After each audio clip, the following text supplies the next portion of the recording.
Take three, Eric Arnold here in the sports barn. It's probably about quarter after 1 on Monday. Memorial Day.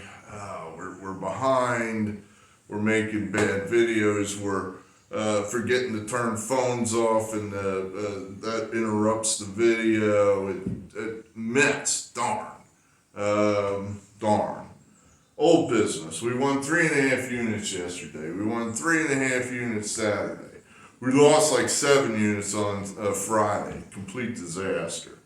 So we're, after all that, basically broken even so far on the weekend. But we got a huge card today. Let's just get right into it. We're late. What is that? That's Alice in Wonderland. The Cubs have killed us, absolutely killed us. We're probably down 6 units on those bastards, maybe 5 units in that weekend series with the Astros. We have no idea what to do here, but I don't think I can stand to tail the Cubs and lose yet again. So they'll probably win today, but I got to pick something, so we're going to pick the Pirates. We got a hunch on the Orioles. They've been playing. They've got some stars that are coming back, that are getting healthy, they're starting to hit the ball. Holiday's coming back, he's rounded into form, so is Gunnar Henderson. Even Pete Alonso is starting to hit the ball. They got a pitcher, one of those guys we like Kyle Bradish. Kyle Bradish, ladies and gentlemen. And he's one of those guys that you don't know anything about. You think he sucks, but he wins more than you think he does. So we'll go ahead there with Baltimore. We like Zebby Matthews at Chicago with Minnesota. They've been playing pretty well. Coming off a sweep in Boston. Gotta love St. Louis here. Fading Jacob Mizorowski, he of the 110-mile-an-hour fastball. Any number of things can happen there. Seattle or St. Louis has some stars, absolute stars on that team. And you'll say, who? Well, what about J.J. Weatherholt, the leadoff hitter, the rookie? He's having a great year. He's a threat. Jordan Walker in the middle of that lineup, he is an absolute threat. So you got 2 guys that can score you some runs. All by themselves, they could generate something off of Mizorowski. Now, if they don't, what you're hoping is Mizorowski is short. Just throws his 5-6 innings, and then he's out of there, and maybe he can beat the bullpen. You're getting paid for, look at that tasty price, $182. You're getting paid there. That's too much. Too much for a team that's pretty good against the division rival. The Brewers, they're probably better than the Cardinals, but they ain't that much better. We'll take the Cardinals. Gotta be here. The Yankees. Judge hit a home run finally yesterday to win the game. Look out. He might hit another one today. He might start hitting them in bunches.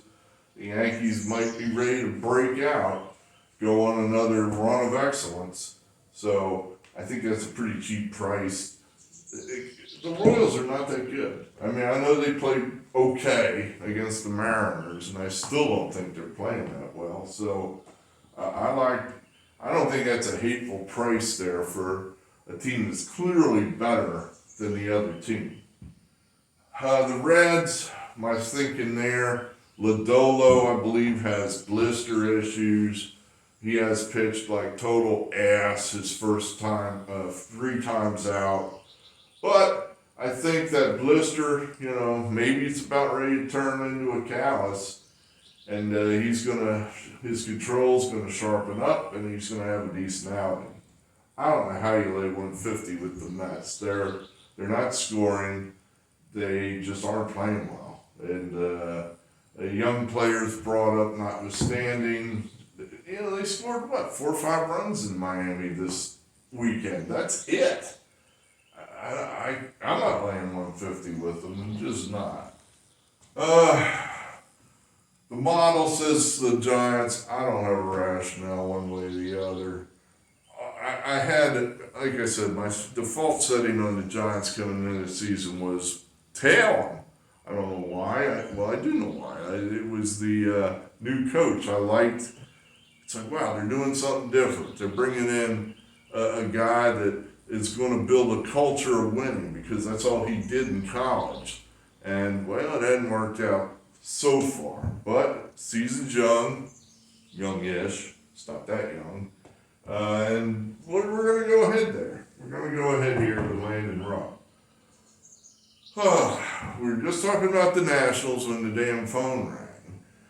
My fault. But they're not bad. They're not a bad team. I think they're going to be fine. They got in late last night, but I think they got in early enough to get games at like 6 or something. They played well against the Braves, best team in baseball, I guess, if you look at records. And, 145, Zach Littell is, he's pitched better than you think he is. He looks terrible. No one has him in our fantasy league. I think you're getting better value than plus 145. So, Washington there. Will someone please explain to me why the Phillies are favored on the road over anybody, let alone one of the best teams in the National League? This makes no sense at all. I mean, I get it that I guess Randy Vasquez isn't like going to set the world on fire for the Padres, but then they got a great bullpen. They've got an absolutely great bullpen. Jesus Luzardo for the Phillies. The guy's either going to throw 6 innings of shutout baseball, or it'll be 5-0 Padres by the 4th inning. I mean, you could get one or the other, and we're getting paid plus money to say it'll be the other. I don't know how you do anything other than bet the Padres here. I mean, the only other thing I'd say there, and the Phillies have historically just played fantastic in San Diego. It's like one of their places they never lose. Thank God it's Monday. I've had trouble with these opening series days where it's the first day that everybody just moved, they're all playing a new team, and I've had trouble with these days. I've done very well on the subsequent days. So, bet that way, so just so you know, bet accordingly. Not confident, but I think you have to be. The Phillies aren't scoring. Nobody's hitting on that team. The guy that was locked in got sick at Schwarber, and now he's out of the groove again. It could take him a week to get that groove back. He's going out there and striking out 4 times in a game. Can't do anything with that. I hate these teams. Houston, Texas. I can't get these teams right to save my life. I've been fading Houston. They've been killing me. I don't know. We'll just go ahead and take. You know what? I had an epiphany when I was sitting in my chair doing this handicap, and then I thought, that might work. The American League West is full of bad teams. Yes, Seattle, you're bad too. I know you think you're good, but you're not. You're bad. The team that's winning right now are the A's, the Athletics, the Sacramento Athletics. And I think when these teams play each other, where I've been completely struggling and getting every game wrong, I'm just going to take the underdog in every game because there's not a dime's worth of difference between any of these teams. They all suck. And we'll just take the underdog in every game. And we'll see what happens. 160. But it's a short. Toronto. Miami having to fly up there. Short turnaround. Trey Savage has been good. It's a Louis Varland day. He didn't pitch yesterday, so he's healthy. He's good to go. He's Toronto's second best pitcher. Plus, they're starting to use Varland for multiple innings. I mean, I love it. I'm not sure, he used to be a starter, the guy. So maybe he can handle it. I mean, Rich Gossage could handle it. Sparky Lau could handle it. Tug McGraw, the old guys, Bruce Sutter, the 70s and 80s closers, they always threw multiple innings. So I'm hoping this is the beginning of a trend. So if you get to Savage and Varland, that's pretty good pitching. That's really pretty good pitching. We'll lay the money. I know I said we're going to fade Toronto every day, but we're going to go ahead. Here's another one. They throw me in the fire. I was going to bet the run line just because I think anybody that lays that kind of wood is insane. And then I said, I think my research said that you play the run line, you lose. You just got to nut up and do it sometimes. And you're probably going to, in other words, to win money here, we need the Dodgers to beat the Rockies 8 out of 10 times. Do we think that could happen 8 out of 10 times? I think that could happen. I mean, the Rockies aren't good. They set a record last year for being terrible. And I think that could happen. So we're going to go ahead and say, and they're not pitching a great pitcher tonight. It's not like they're pitching one of their better pitchers. So that makes this number even more inflated. The Rockies would be a team, the Padres, that'd be a team where it's like, the starter's short. Well, good, because the Padres have a great bullpen. The Dodgers right now have a great bullpen. I think I saw that their bullpen hadn't given a run up in like 30 innings. So, if Emmett Sheehan is short tonight, well, the Dodgers have something to go with that. But the Rockies, their starter's almost certainly going to be short. I can't see this guy pitching more than 5, certainly not more than 6 innings. And you want to get into a Rockies bullpen because that's a team without any depth. And their bullpen isn't good. So we'll go ahead and lay the massive wood and just cross our fingers. And then, what did I say? American League West game. We're just going to reflexively take the underdog, I guess.